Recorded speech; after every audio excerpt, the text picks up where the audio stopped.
माँ जी, आज अगर मैं 1 घंटे के लिए बाहर चली जाऊँ तो आपको कोई दिक्कत तो नहीं होगी ना? बाहर सब ठीक तो है ना? जी, जी, सब ठीक है, बस ज़रा पार्लर जाना था। अच्छा, मैं तो एक पल के लिए डर ही गई थी, मुझे लगा कहीं कोई परेशानी ना हो गई हो। अरे नहीं माँ जी, बस वैक्सीन करानी है, काफ़ी दिन हो गए ना। अरे बेटा, उसके लिए इतनी दूर जाने की क्या जरूरत है? अरे वहीं हो जाएगा जल्दी। जल्दी तो हो जाएगा, लेकिन धूप देखिए बाहर, फिर ऑटो ढूंढो, वहां बैठकर इंतजार करो, वापस आओ, बेवजह खुद को क्यों थकाना? अरे माँ जी, इतनी भी परेशानी नहीं होगी। तू ना हर बात को हल्का लेती है, मुझे तेरी आदत पता है। वापस आएगी तो बोलेगी आज तो बहुत थक गई। अरे नहीं, ऐसा नहीं होगा। अच्छा बता, पार्लर वाली घर आ जाती है ना? आ तो जाती है, लेकिन घर आने का अलग चार्ज लेती है। अब तो क्या हुआ? अरे बेकार में पैसे ज्यादा लगेंगे। कैसी बात करती है तू इस घर की बहू है, तेरा आराम से बढ़कर 4 पैसे नहीं है। फिर भी देख बेटा, मैं तुझे रोक नहीं रही, फैसला तेरा है। अगर तुझे लगता है कि धूप में जाकर भाग दौड़ करके पार्लर जाना है, ठीक है तो चली जा, मैं मना नहीं करूंगी। नहीं नहीं माँ जी, जब आप मेरा इतना सोच रही है तो मैं क्यों जाऊं, आप घर पर ही बुला लीजिए। बस यही तो चाहती थी कि तू आराम चुने। सच में माँ जी, आप मेरा कितना ख्याल रखती हैं। शिवानी चली जाती है। बढ़िया कंट्रोल रखा है तूने, मना भी नहीं किया और बहू बाहर भी नहीं गई। अरे सीधा मना करूंगी तो एक दिन जिद करेगी, प्यार से समझाओ तो खुद ही रुक जाती है। लेकिन तूने तो उसकी इतनी चिंता दिखाई कि उससे लगा तू उसके आराम के लिए बोल रही है। यही तो चाहिए। आखिर इतना डर किस बात का? देख, आज पार्लर जाएगी, कल शॉपिंग, परसों सहेली, फिर बाहर खाना। एक बार बाहर निकलने की आदत पड़ गई ना, फिर घर छोटा लगने लगता है। ससुराल से निकले तो हाथ से निकल जाएगी। इसलिए तो घर पर ही सब बुला लेती है। बिल्कुल, 4 पैसे ज्यादा लग जाए तो लग जाए, लेकिन घर की बहू घर में ही अच्छी लगती है। सुधा और मधु बातें करती रहती है। शिवानी का फोन बजता है। हेलो अनु। मैडम, आखिर फोन उठा ही लिया, कैसी है? बढ़िया, तू बता, अचानक कैसे याद किया? याद नहीं किया, मिलने के लिए फोन किया है। कल मैं वापस दिल्ली जा रही हूँ। क्या, इतनी जल्दी? हाँ, छुट्टियां खत्म हो गई है, सोचा जाने से पहले तुझसे मिल लूं। अरे बिल्कुल, मिलते हैं ना। तो फिर आज शाम को कैफे चलते हैं, आराम से बैठेंगे, बातें करेंगे, कुछ खाएंगे। मेरा भी बहुत मन है, लेकिन एक काम करती हूँ, पहले माँ जी से पूछ लूं, फिर तुझे पक्का बताती हूँ। अरे ठीक है, जल्दी बता देना, मुझे भी थोड़ा सामान पैक करना है। अरे बस 10 मिनट देना। ठीक है, इंतजार कर रही हूँ। माँ जी। हाँ बेटा, क्या हुआ? माँ जी, वो मेरी दोस्त अनु का फोन आया था। अच्छा, कैसी है वो? बढ़िया है, कल वापस दिल्ली जा रही है, इसलिए आज मिलना चाहती है। अच्छा अच्छा, कहाँ बुला रही है? एक कैफे में। आज? जी। बेटा, बाहर देखा है कितनी तेज बारिश हो रही है। हाँ, लेकिन शायद थोड़ी देर में रुक जाएगी। और अगर नहीं रुकी तो? सड़कें देखिए, हर जगह पानी भरा होगा, ऊपर से कीचड़ अलग, कपड़े खराब होंगे, पैर खराब होंगे, फिर वापस आकर तू ही परेशान होगी। छाता ले जाऊंगी ना माँ जी। अरे छाता बारिश रोक देगा क्या? गाड़ी से उतरते ही छींटे पड़ जाते हैं, फिर ऐसे मौसम में ट्रैफिक भी कितना रहता है। हाँ वो तो है। देख, मैं मना नहीं कर रही हूँ। जी जी। मैं बस सोच रही हूँ, जब आराम से काम हो सकता है तो परेशानी क्यों उठानी? मतलब? अपने दोस्त को यहीं बुला लो, दोनों आराम से बैठकर बातें करना, जो खाने का मन हो ऑनलाइन ऑर्डर कर देना। बाहर भीगने से तो अच्छा है ना, घर में आराम से मिल लो। लेकिन माँ जी, उससे यहाँ आने में दिक्कत होगी ना। कैसे दिक्कत? इतनी बारिश में उसे भी तो आना पड़ेगा। अरे उसे बोलना आने की चिंता बिल्कुल मत करे, मैं गाड़ी भिजवा दूंगी, आराम से आ जाएगी और आराम से वापस भी चली जाएगी। सच? हाँ, मेहमान घर आए तो अच्छा लगता है, बाहर कैफे में बैठने से अच्छा है अपने घर पर बैठो। आपने तो मेरी परेशानी ही खत्म कर दी। मैं तो बस चाहती हूँ तुम दोनों आराम से मिलो, बिना किसी भाग दौड़ के। ठीक है माँ जी, मैं अनु को फोन करके यहीं बुला लेती हूँ। और उसे कहना किसी बात की चिंता ना करे, गाड़ी समय पर पहुंच जाएगी। ठीक है माँ जी। हेलो अनु। क्या बोली माँ जी? बाहर मिलना शायद नहीं हो पाएगा, उन्होंने कहा कि तू घर आ जा, हम यहीं बैठकर आराम से बातें करेंगे, खाने का ऑर्डर भी कर देंगे, और सुन, तुझे आने की भी चिंता नहीं करनी है, माँ जी गाड़ी भेज रही है। अरे वाह, तेरी सास तो सच में बहुत केयरिंग है। हाँ वो तो है, तू बस आने की तैयारी कर।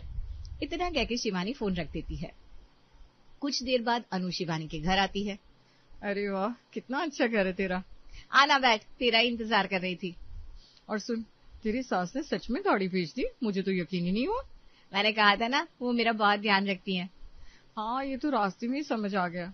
चल पहले कुछ खा लेते हैं। ठीक है, पिज्जा मंगा लेते हैं। और साथ में मोमोज भी। बिल्कुल। ले, हो गया ऑर्डर। अच्छा बता, कैसी चल रही है शादीशुदा जिंदगी? बढ़िया, सब लोग अच्छे हैं। और तू खुश है? हाँ बिल्कुल। दिल्ली की याद नहीं आती? आती है, लेकिन अब यही घर है। सही बात है। और तू बता, ऑफिस कैसा चल रहा है? वही भाग दौड़, सुबह ऑफिस, शाम घर। फिर भी तेरी लाइफ में घूमना फिरना तो है। हाँ वो तो है। अनु और शिवानी कुछ देर तक बातें करती है, फिर उनकी बातें खत्म हो जाती है, जिससे वो बोर हो जाती है। अब समझ में नहीं आ रहा क्या बोले। इसलिए तो मैं बाहर मिलने के लिए बोल रही थी। क्यों? अरे बाहर होते तो अभी तक आधा मार्केट घूम चुके होते। कहीं शॉपिंग करते, कहीं विंडो शॉपिंग करते, बारिश देखते, सड़क किनारे चाट खाते, कॉफी पीते, ढेर सारी फोटो खींचते। यहाँ कमरे में बैठे बैठे कितना समय निकालेंगे? लेकिन ये सब तो बारिश में करती। हाँ, अरे बारिश में तो और मजा आता है पगली। और भीग जाती तो भीग जाते हैं। कभी कभी बिना प्लान की हुई चीजें ही सबसे अच्छी याद बन जाती है। तो आज भी ना वैसी ही अनु। और तू पहले जैसी नहीं रही। ऐसे क्यों? पहले तू ही सबसे पहले बोलती थी चल कहीं चलते हैं, अब तो हर बात में सोचती है। अरे जिम्मेदारियां आ गई है ना। जिम्मेदारियां अपनी जगह, लेकिन 1 घंटा अपने लिए निकालना भी जरूरी होता है। हाँ चलना अभी चलते हैं, ज्यादा दूर नहीं, पास वाले मार्केट तक ही। अभी? हाँ अभी नहीं, पहले माँ जी से पूछना पड़ेगा। और तेरी सास मना करेगी क्या? नहीं नहीं, ऐसे कुछ नहीं है। फिर? वो तो बहुत अच्छी है, मेरा बहुत ख्याल रखती है। उन्हें बस यही लगता है कि मुझे कोई परेशानी नहीं होनी चाहिए, इसलिए जो भी काम होता है घर पर ही करवा देती है। मुझे बाहर जाने की जरूरत ही नहीं पड़ती। बहुत चालाक है इसकी सास, मना भी नहीं करती और शिवानी को इस तरह समझाती है कि इसे खुद ही बाहर जाने का मन नहीं करता। इसे तो पता भी नहीं कि प्यार के नाम पर इसकी दुनिया घर की 4 दीवारी तक सीमित कर दी गई है। अनु और शिवानी की सास के पास जाते हैं। आंटी जी एक बात करनी थी। हाँ हाँ बेटा बोलो। मैं ना कल वापस दिल्ली जा रही हूँ, सोच रही थी जाने से पहले मैं और शिवानी थोड़ी देर बाहर घुमाए। अरे बेटा घूमना तो अच्छी बात है, लेकिन बाहर का मौसम देखा है? जी देखा तो है। इतनी बारिश में कहाँ जाओगी? सड़कों पर पानी भरा होगा, जगह जगह कीचड़ होगा, बेवजह परेशान हो जाओगी। कोई बात नहीं आंटी जी, हम पास वाले मॉल चले जाएंगे, गाड़ी से जाएंगे, गाड़ी से वापस आ जाएंगे। अरे मॉल में भी आज शनिवार है, कितनी भीड़ होगी, फिर लाइन है, धक्का मुक्की, क्या मजा आएगा? भीड़ तो होगी, लेकिन हम दोनों साथ होंगे, वही तो मजा है। ऐसा करो ना, यहीं बैठो, मैं अभी चाय बनवाती हूँ, कुछ गर्मा गर्म पकौड़े मंगा लेते हैं, आराम से बातें करो। बातें तो हम 2 घंटे से कर रहे हैं आंटी जी, अब थोड़ा बाहर घूमने का मन है। शिवानी तू ही बता, तेरा मन है बाहर जाने का? सच बताऊं माँ जी, तो मन मेरा भी है। अच्छा, तो अब इस महारानी को भी बाहर का चस्का लग गया है। हाँ, और अनु कल चली जाएगी, फिर पता नहीं कब मिलना हो। अरे बेटा, मिलने से किसने मना किया, मैं तो बस तेरी सुविधा देख रही हूँ। और हम भी वही देख रहे हैं आंटी जी, इसलिए तो पास ही जा रहे हैं। और मैं समझ रही हूँ आप शिवानी का बहुत ख्याल रखती हैं, ये अच्छी बात है, लेकिन हर बार उसे परेशानी से बचाते बचाते कहीं ऐसा तो नहीं कि वो अपने मन की छोटी छोटी खुशियां ही छोड़ दे। सुधा कुछ पल के लिए चुप हो जाती है। माँ जी, अगर आपको ठीक लगे तो मैं चली जाऊं, ज्यादा देर नहीं करेंगे। फिर मैंने कब रोका है, अगर तुम्हारा मन है तो चली जाओ। धन्यवाद आंटी जी, हम ज्यादा से ज्यादा 2 घंटे में वापस आ जाएंगे। ठीक है, लेकिन फोन साथ रखना। जी माँ जी। चल शिवानी चल। दोनों बाहर निकल जाती हैं और सुधा उन्हें जाते हुए देखती रह जाती है। इसका तो अब कुछ करना ही पड़ेगा। अनु और शिवानी घूमने वाली जगह पर पहुंचते हैं। चल पहले इधर देखते हैं, इस दुकान पर ना अच्छी कुर्तियां मिलती हैं। अरे ये वाला कितना सुंदर है, पहन कर देखना। नहीं मैं बस देख रही हूँ। पहले वाली शिवानी होती ना तो 5 मिनट में ट्रायल रूम में होती। अरे अब आदत नहीं रही, यही आदत वापस बनानी है। और ये बालियां कितनी प्यारी है, नहीं? ले ले। नहीं फिर कभी। हर चीज फिर कभी नहीं होती। अच्छा ठीक है, ले लेती हूँ। अब आई ना मेरी वाली शिवानी। सच बता रही हूँ, आज बहुत दिनों बाद ऐसा लग रहा है कि मैं अपने लिए भी जी रही हूँ। चल अब बाहर चलते हैं, वहां गोलगप्पे वाला खड़ा है। अरे नहीं, कपड़े खराब हो जाएंगे। अरे बारिश में गोलगप्पे खाने का मजा ही अलग होता है, चल। तू नहीं सुधरेगी। और तू आज सुधर रही है, चल। दोनों हंसने लगती है। भैया 2 प्लेट गोलगप्पे। उफ, कितना मजा आ रहा है। देखा, घर में बैठकर ये सब मिलता क्या? बिल्कुल नहीं। दोनों कुछ तस्वीरें खिंचवाती है। इधर आ, एक सेल्फी और। ये वाली मुझे भेज देना। हाँ बिल्कुल। कुछ देर बाद। अच्छा अब सच सच बता, आज कैसा लगा? बहुत अच्छा लगा। सिर्फ अच्छा? नहीं, बहुत ज्यादा अच्छा। पता है, शादी से पहले मम्मी पापा मुझे ज्यादा बाहर नहीं जाने देते थे। फिर शादी हो गई, उसके बाद मुझे कभी बाहर जाने की जरूरत ही नहीं पड़ी। जो भी काम होता था माँ जी घर पर ही करवा देती थी। लेकिन आज तेरे साथ ऐसे घूमकर हंसकर पता नहीं क्यों बहुत हल्का महसूस हो रहा है। क्योंकि तू आज खुलकर जी रही है। शायद। और अब मेरी एक बात ध्यान से सुन। बोलना। तेरी सास बहुत चालाक है। क्या? हाँ, वो जितनी सीधी दिखती है उतनी है नहीं। तू ऐसा क्यों बोल रही है? क्योंकि मैं बाहर से देख रही हूँ और तू अंदर से भी नहीं देख पा रही। वो तुझे कभी सीधे मना नहीं करती, हमेशा ऐसा दिखाती है कि उन्हें तेरी बहुत चिंता है। क्योंकि सच में उन्हें मेरी चिंता रहती है। चिंता होती तो आज तुझे बाहर आकर इतना खुश देखकर उन्हें भी खुशी होती।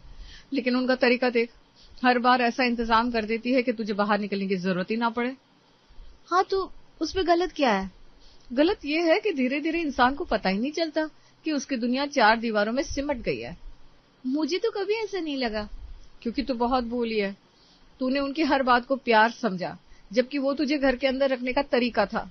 अरे नहीं, मुझे नहीं लगता माँ जी ऐसी हैं। यही तो दिक्कत है यार। पिछली पीढ़ी के बहुत से लोगों की यही सोच रही है कि बहू जितनी घर में रहेगी उतना अच्छा। बाहर घूमना, अपनी मर्जी से निकलना, ये सब उन्हें पसंद ही नहीं आता। शायद तू ना ज्यादा सोच रही है। हो सकता है मैं गलत हूँ, लेकिन आज एक बात सोच कर देख, अगर मैं जिद नहीं करती तो क्या तू आज यहाँ होती? शिवानी कुछ पल चुप हो जाती है। तू मेरी दोस्त है इसलिए बोल रही हूँ। अपने लिए थोड़ा जीना सीख।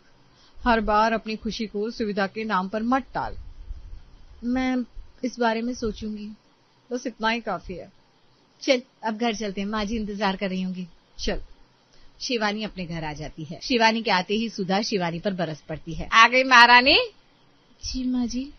बड़ा समय लग गया, खूब घूमी होगी। बस वो थोड़ी देर ही तो। थोड़ी देर है? शॉपिंग भी हो गई, फोटो भी हो गई, बाहर खाना भी हो गया, और क्या क्या किया? माँ जी वो अनु कल वापस दिल्ली जा रही है इसलिए। आज तो बड़ा मजा आया होगा ना बाहर? जी मतलब अच्छा लगा। अच्छा लगा या बाहर घूमने का चस्का लग गया? जी एक बार बाहर निकलो फिर घर कहाँ अच्छा लगता है। आज दोस्त के साथ गई थी, कल कहोगी मार्केट जा रही हूँ, परसों कहोगी कॉफी पीने जा रही हूँ। माँ जी मैंने ऐसा कब कहा? अभी कहा नहीं, लेकिन शुरू तो हो गया ना। आप ऐसा क्यों बोल रही हैं? क्योंकि मैं सब समझती हूँ। बहू को जितनी खुली छूट दे दो उतना ही घर से मन हटने लगता है। लेकिन मैं तो सिर्फ अपने दोस्त से मिलने गई थी। इसीलिए तो मैं तुझे बाहर भेजना पसंद नहीं करती।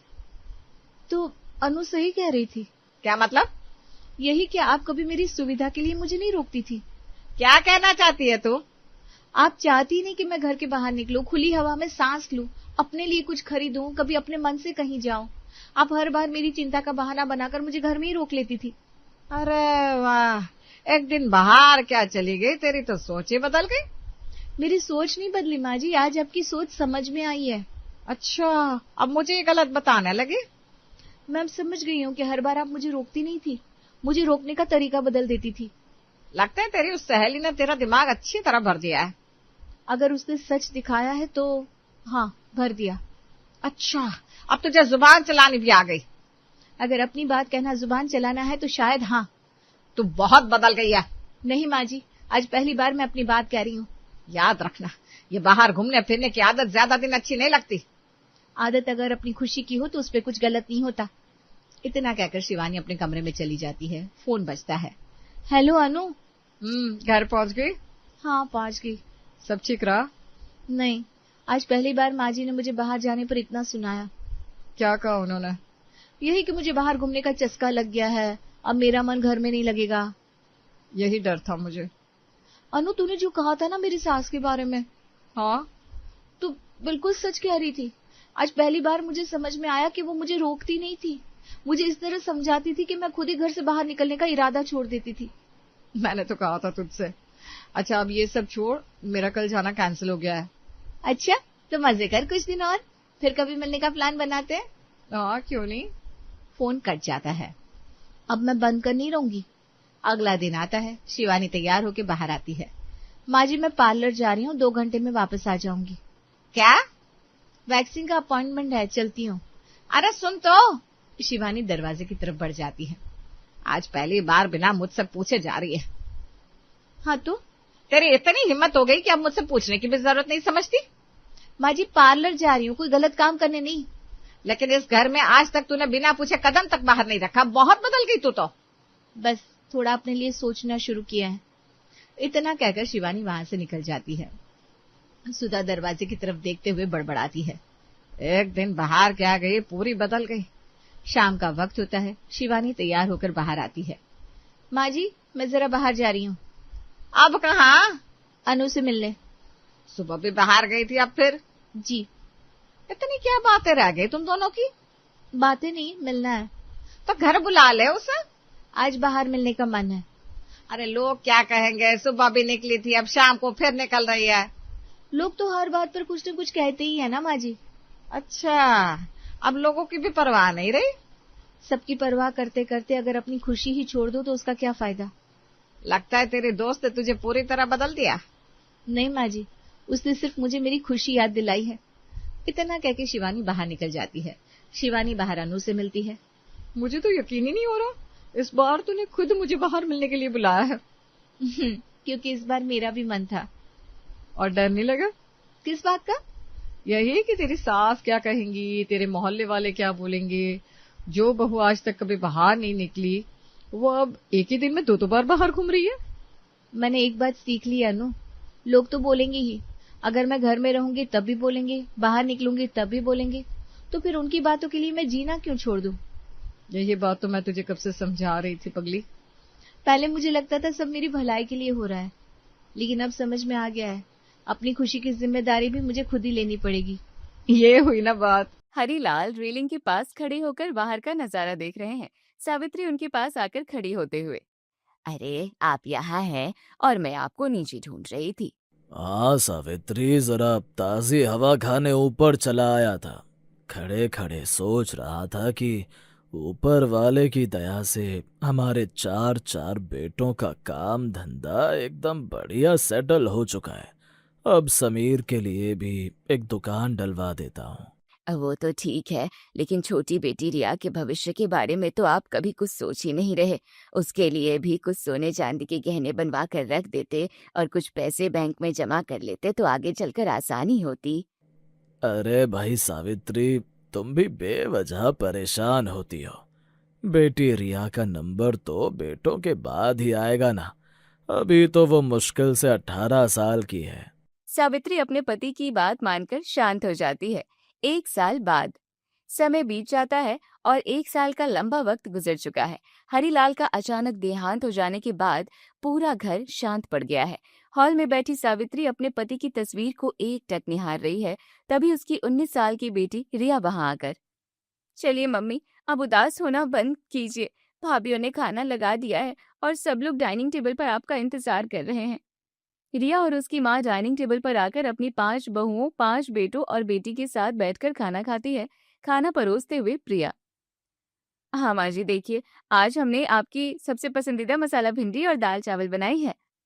हाँ बेटा, तुम सब बहुएं मेरा बहुत ख्याल रखती हो। तुम लोगों के हाथ का खाना खाकर मेरा मन खुश हो जाता है। माँ, आज शाम को हम सब एक साथ बाहर घूमने चलेंगे। बहुत दिन हो गए हम सब कहीं बाहर नहीं गए। हाँ, दफ्तर से आते ही हम सब पार्क और बाजार घूमने चलेंगे। हाँ माँ जी, हम सब मिलकर चलेंगे तो बहुत मजा आएगा। माँ, पिताजी के जाने के बाद हम चाहते हैं कि आपका मन थोड़ा बहले और आप घर से बाहर निकलें। बिल्कुल सही कहा आपने, शाम को बाहर बहुत मजा आएगा हम सब साथ में बहुत सारा समय बिताएंगे। और रात का खाना भी बाहर किसी अच्छे रेस्टोरेंट में खाएंगे। हाँ माँ, आप बस चलने की तैयारी कीजिए। हम सब बहुत मजे करेंगे माँ जी। सावित्री अपनी बहुओं का प्यार देखकर मुस्कुरा देती है। शाम के समय पूरा परिवार पार्क पहुंचता है। 5 बहुएं और बेटी पार्क के झूला झूलती है। उसके बाद पूरा परिवार खाना खाने के लिए रेस्टोरेंट में आता है। खाना खाने के बाद सभी रील बनाने में व्यस्त हो जाते हैं और सावित्री एक बेंच पर बैठती है। तभी उसकी सहेली सुनीता उसके पास आकर बैठते हुए, अरे सावित्री, तुम यहाँ कैसी हो बहन? बहुत दिनों बाद दिखाई दी हो। अरे सुनीता, मैं बहुत अच्छी हूँ बहन, तुम बताओ तुम कैसी हो? मैं भी बहुत बढ़िया हूँ। अरे वाह, पूरा परिवार साथ आया है। बड़ी खुशी की बात की है तुमने। अपने 5 बेटों की शादियां करवा दी और 5-5 बहुएं घर ले आई। हाँ बहन, उनके पिताजी के रहते ही 5 बेटों की शादियां हो गई थी। अब तो बस हमारी सबसे छोटी बेटी रिया ही बची है। अच्छा, रिया बची है तो बहन, तूने अपनी इस बेटी के लिए आगे के लिए कुछ पैसे या जेवर जोड़ कर रखे हैं या नहीं? क्या बताऊं सुनीता, 5 बेटों के पैरों पर खड़ा करने और उनकी शादियों में ही सारा वक्त और जमा पूंजी लग गई। बेटी के लिए अलग से कुछ करने का मौका ही नहीं मिला और फिर उसके पिताजी भी चले गए। अरे सावित्री, तुझे नहीं पता कि आजकल की बहुएं कैसी होती हैं। वे सिर्फ अपने और अपने पतियों के बारे में सोचती हैं। अब आज के जमाने में किसी अच्छे और बड़े घर की बेटी की शादी करने के लिए लाखों रुपए और भारी दहेज लगता है।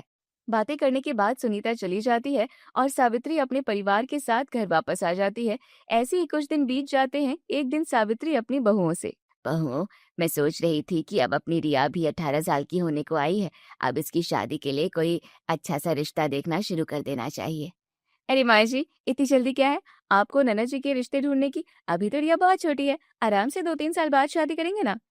हाँ, ये बहुएं भला क्यों चाहेंगी कि मेरी बेटी की शादी जल्दी तय हो जाए। अगर अभी शादी होगी तो घर का पैसा खर्च होगा। ये तो चाहेंगी कि शादी टलती रहे ताकि इन्हें अपने पतियों की कमाई में से फूटी कौड़ी न देनी पड़े। क्या सोच रही हो मम्मी आप? कुछ नहीं बेटा, मैं तो बस ऐसे ही सोच रही थी। अरे मम्मी, स्नेहा भाभी बिल्कुल सही तो कह रही हैं। अभी इतनी जल्दी क्या है मेरी शादी करने की? मुझे अभी कुछ साल अपनी प्यारी भाभीयों के साथ ही घर पर रहना है, तो रहने दो ना कुछ दिन। हाँ बेटा, ठीक है, जैसी तुम सबकी मर्जी। सावित्री अपनी बेटी का मासूम चेहरा देखकर चुप हो जाती है, लेकिन उसके मन का डर और गहरा हो जाता है। कुछ दिन शांति से बीत जाते हैं। एक दिन दोपहर के समय रिया कॉलेज से घर आकर अपने भाई से, समीर भैया, मुझे 10,000 रुपए चाहिए। मुझे अपने लिए कुछ नए कपड़े और ड्रेसेस खरीदनी है। मेरी कॉलेज फ्रेंड की शादी है। क्या 10,000? अरे रिया, अभी तो पिछले हफ्ते ही मैंने तुम्हें अपनी तरफ से 5,000 रुपए दिए थे ना।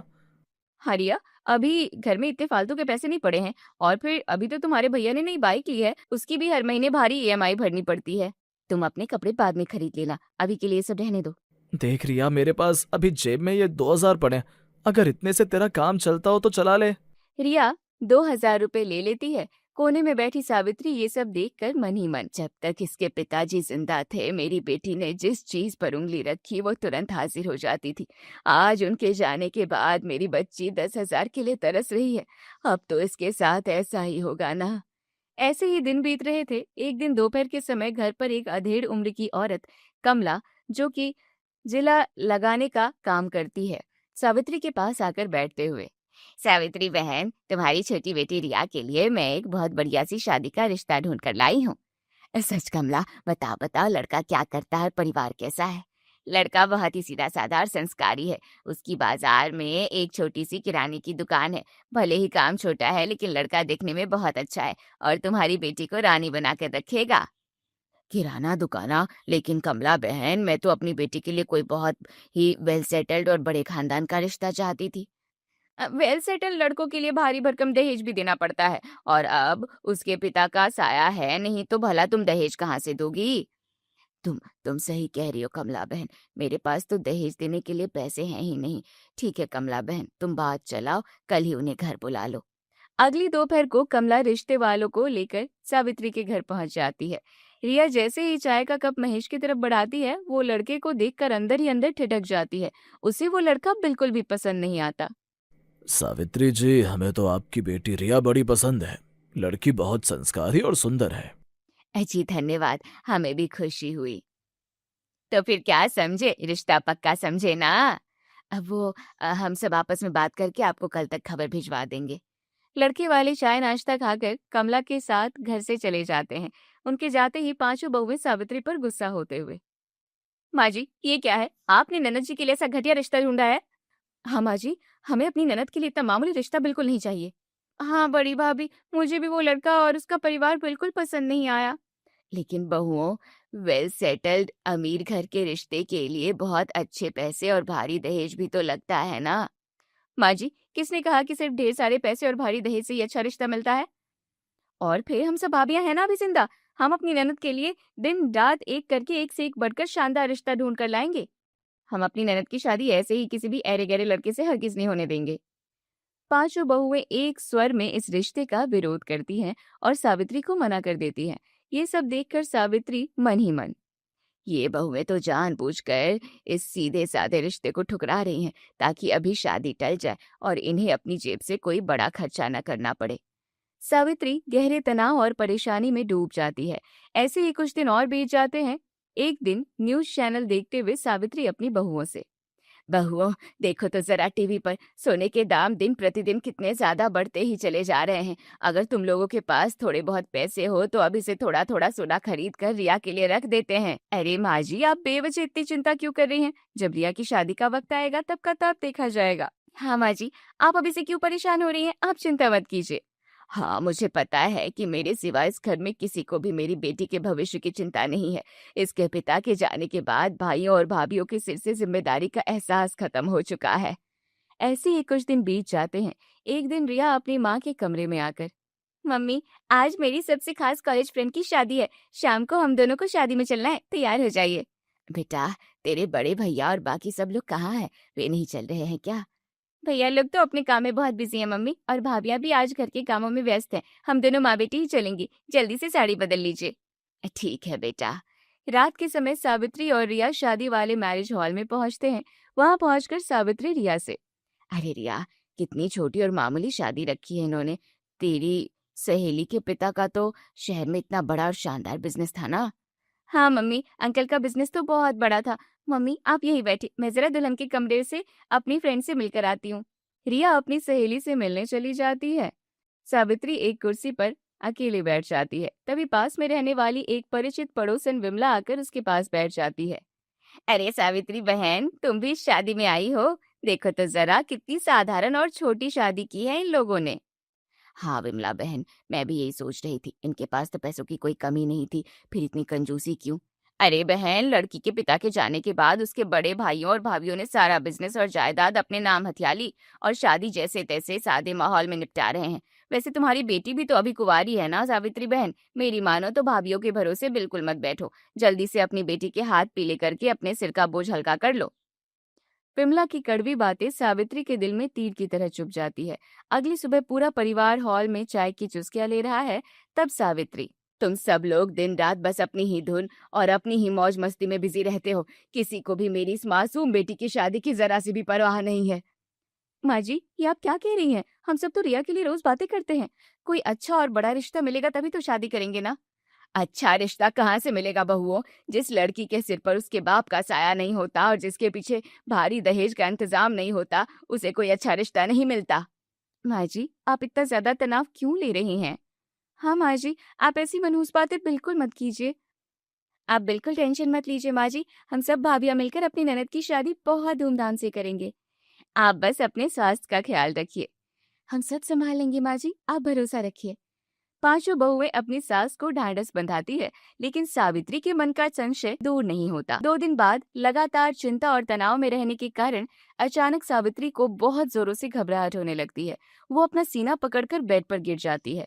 तभी सावित्री को अस्पताल ले जाते हैं। चेकअप करने के बाद डॉक्टर, देखिए, इनका ब्लड प्रेशर बहुत ज्यादा हाई हो गया था। आप लोग इनका ध्यान रखिए। इन्हें किसी भी बात की चिंता या टेंशन बिल्कुल मत लेने दीजिए, वरना दोबारा बीपी बढ़ना बहुत खतरनाक हो सकता है।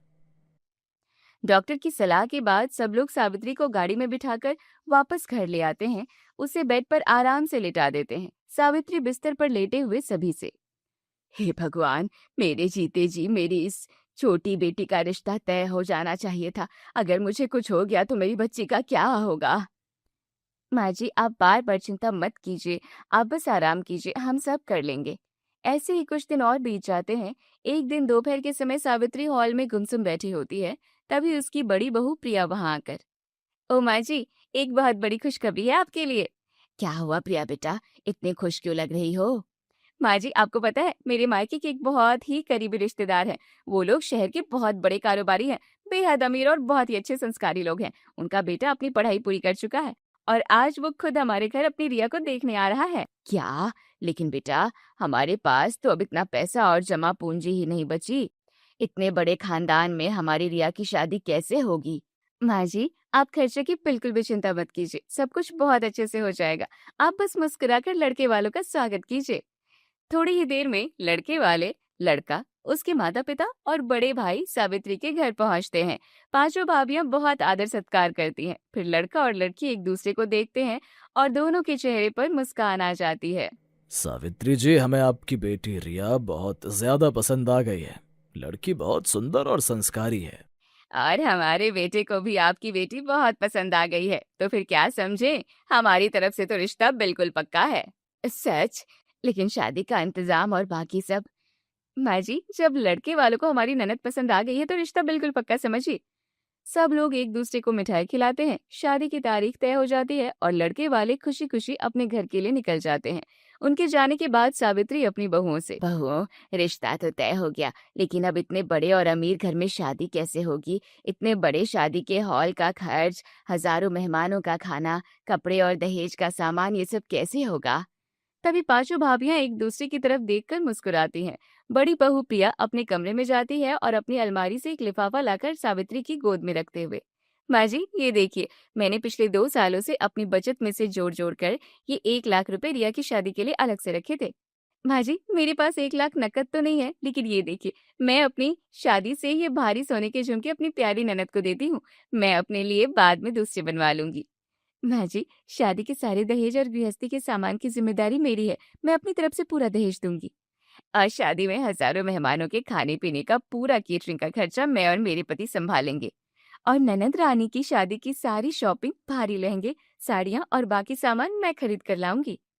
पांचों भाभियां एक एक करके अपनी अपनी बचत, सोने के जेवर और जिम्मेदारी बांट लेती है। सावित्री अपनी पांचों बहुओं का ये निस्वार्थ त्याग और अपनी बेटी के प्रति अगाध प्यार देखकर पूरी तरह स्तब्ध रह जाती है।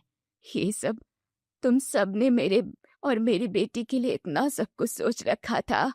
मैं बेवकूफ थी, दिन रात तुम सबको गलत समझती रही।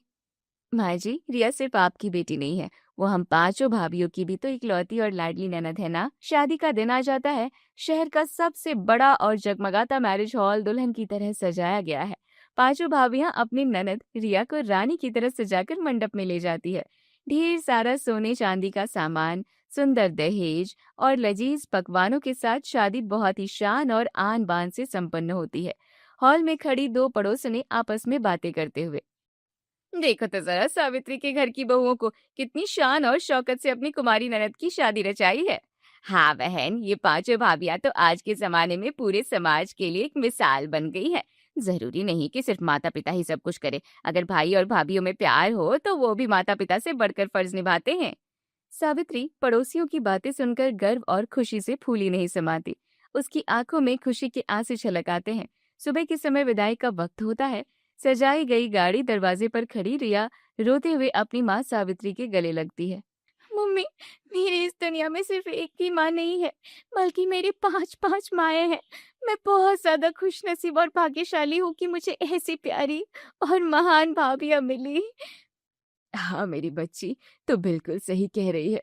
मैं तो हमेशा यही सोच सोच कर डरती और रोती रहती थी कि तेरे पिता के जाने के बाद सब कुछ कैसे होगा।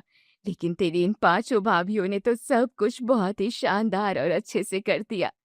रिया रोते हुए अपनी पांचों भाभियों के गले लगती है। पांचों भाभियां अपनी लाडली ननद को ढेरों दुआएं और प्यार देकर गाड़ी में बिठाकर विदा करती हैं।